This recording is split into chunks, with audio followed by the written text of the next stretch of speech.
আমাদের এখানে বিবাহের দিনে জামাই যখন প্রথম দিনে বিবাহ করতে আসে তখন মেয়ের বাড়ির আত্মীয় স্বজন নতুন জামাই দেখে জামাইয়ের হাতে টাকা দেয়, সব হারাম। বিবাহকে লক্ষ্য করে বগুড়া জেলায় যা কিছু হয় সবই হারাম। আমার জানা অনুপাতে বগুড়া জেলারও বিবাহের শুরু থেকে নিয়ে শেষ পর্যন্ত কোনো কাজ জায়েজ আছে তা জানা নাই, সবই হারাম, সব পাল্টে করতে হবে।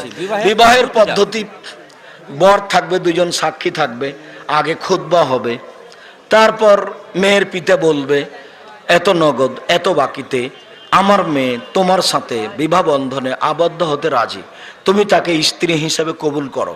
বুখারীর শব্দ অনুযায়ী সে বলবে কাবিল তো, বা বলতে পারে আমি কবুল করলাম, তাহলে বিবাহ হয়ে গেল কাবিলতা।